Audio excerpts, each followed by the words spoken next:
In short, one may say anything about the history of the world, anything that might enter the most disordered imagination.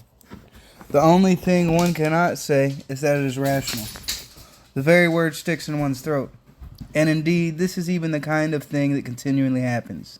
After all, there are continually turning up in life moral and rational people, sages and lovers of humanity, who make it their goal for life to live as morally and rationally as possible, to be, so to speak, a light to their neighbors, simply in order to show them that it is really possible to live morally and rationally in this world. And so what? We all know that those very people, sooner or later, toward the end of their lives, have been false to themselves, playing some trick, often a most indecent one. Now I ask you, what can one expect from man, since he is a creature endowed with such strange qualities?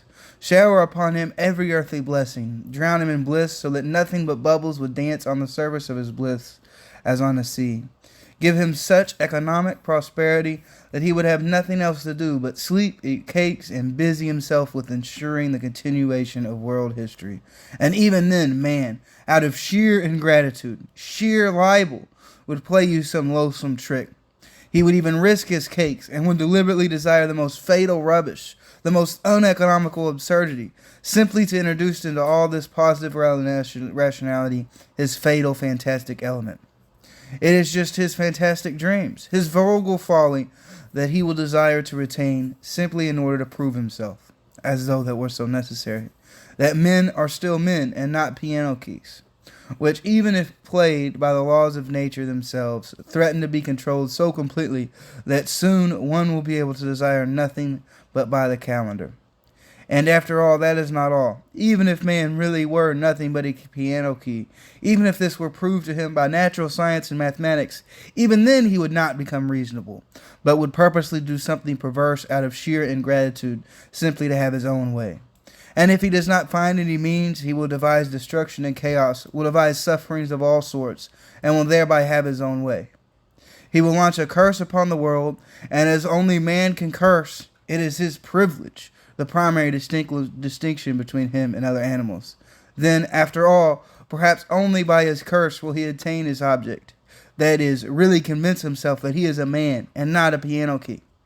If you say that all this too can be calculated and tabulated, chaos and darkness and curses, so that the mere possibility of calculating it all beforehand would stop it all, and reason would reassert itself, the man would purposely go mad in order to be rid of reason and have his own way. I believe in that. I vouch for it, because after all, the whole work of man seems really to consist in nothing but proving to himself continually that he is a man and not an organ stop. It may be at the cost of his skin, but he has proved it. He may become a caveman, but he will have proved it. And after that, can one help sitting, rejoicing that it has not yet come, and that desire still depends on the devil knows what? Gentlemen, I am tormented by questions. Answer them for me. Now you, for instance, want to cure men of their old habits and reform their will in accordance with science and common sense. But how do you know not only that it is possible, but also that it is desirable to reform man in that way? And what leads you to the conclusion that it is so necessary to reform man's desires? In short, how do you know that such a reformation will really be advantageous to man? And go to the heart of the matter, why are you so sure of your conviction that not to act against his real normal advantages guaranteed by the conclusions of reasons and arithmetic is always advantageous for man and must be a law for all of mankind? And why are you so firmly, so triumphantly convinced that only the normal and the positive, in short, only prosperity is to the advantage of man? Is not reason mistaken about advantage? After all, perhaps man likes something besides prosperity. Perhaps he likes suffering just as much. Perhaps suffering is just as great an advantage to him as prosperity. Man is sometimes fearfully, passionately in love with suffering, and that is a fact. There is no need to appeal to universal history to prove that. Only ask yourself, if only you are a man and have lived it all. As far as my own personal opinion is concerned, to care only for prosperity seems to me somehow even ill-bred. Whether it is good or bad, it is sometimes very pleasant to smash things too. After all, I do not really insist on suffering or on prosperity either. I insist on my caprice, and it's being guaranteed to me when necessary. Suffering would be out of place in Vaudeville, for instance. I know that. In the Crystal Palace, it is even unthinkable. Suffering means doubt, means negation. And what would be the good of a Crystal Palace if there could be any doubt about it? And yet, I am sure man will never renounce real suffering.